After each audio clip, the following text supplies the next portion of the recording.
Pernah gak kalian mikir, kenapa siswa di Finlandia itu belajar santai tapi hasilnya luar biasa? Sedangkan di Indonesia belajar santai hasilnya malah bikin stres karena ujian. Ternyata cara pembelajaran IPS mereka itu berbeda loh dengan kita.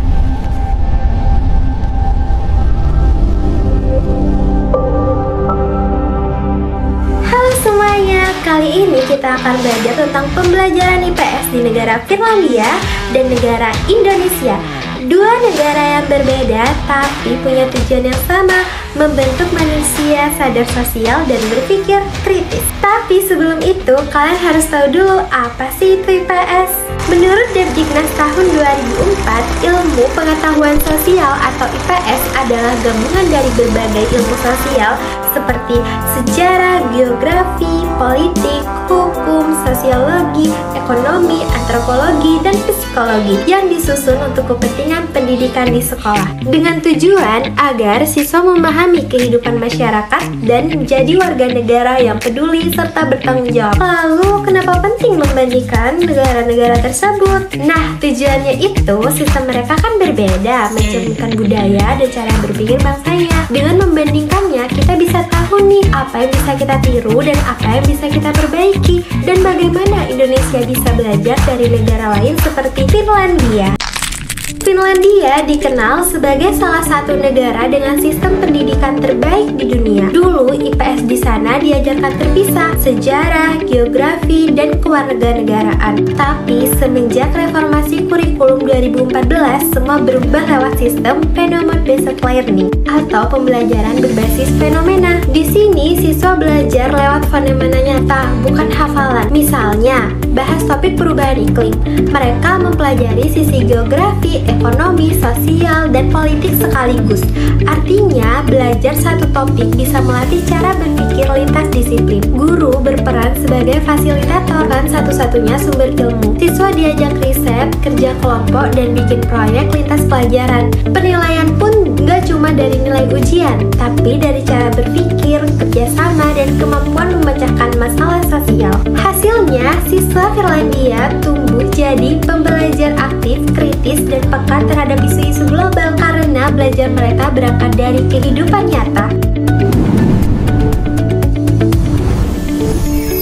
Kalau di Indonesia, IPS jadi pelajaran terpadu yang udah ada sejak tahun 1975. Isinya gabungan dari sejarah, ekonomi, geografi, politik, hukum, dan budaya. Tujuannya supaya siswa paham hubungan antar ilmu sosial dan bisa berpikir kritis tentang masyarakat. Pendekatannya disebut integrated approach, menggabungkan berbagai konsep sosial biar relevan dengan kehidupan sehari-hari.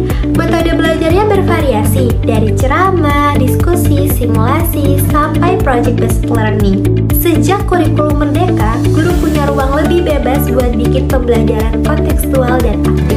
Tapi tantangan utamanya masih sama, sebagian sekolah masih fokus ke hafalan dan nilai ujian. Padahal IPS seharusnya melatih siswa buat memahami realitas sosial dan mengembangkan nilai kemanusiaan. Kalau dibandingkan, negara Finlandia dan negara kita Indonesia itu punya tujuan yang sama, tapi pendekatannya beda. Kalian bisa lihat di sini hasil dari pendekatan itu. Secara sederhana, Finlandia lebih unggul ya dalam pendekatan konseptual dan kolaboratifnya. Sementara Indonesia kuat dalam nilai karakter dan kebangsaannya. Keduanya punya kelebihan, tinggal bagaimana kita menggabungkan dua kekuatan itu agar pembelajaran IPS di Indonesia makin hidup dan relevan. Dari Finlandia, kita belajar bahwa belajar IPS bisa seru dan bermakna kalau dikaitkan dengan realitas hidup. Dari Indonesia, kita belajar pentingnya menanamkan nilai moral, gotong royong, dan tanggung jawab sosial. Kalau dua hal ini disatukan, bisa jadi kita punya pembelajaran IPS yang aktif, kreatif, dan berkarakter. Karena pada akhirnya, IPS bukan cuma tentang masyarakat, tapi tentang bagaimana kita tumbuh jadi bagian dari masyarakat itu sendiri. Oke guys, semoga dari penjelasan tadi kalian bisa paham sepaham-pahamnya. Terima kasih sudah menonton. Jangan lupa like, share, komen, dan subscribe. See you, bye, see you next video. Dari video ini kita dapat belajar bagaimana setiap negara menyiapkan generasi muda yang kritis, empatik, dan peduli terhadap masyarakat. Semoga video ini sangat memuaskan buat kalian. Jangan lupa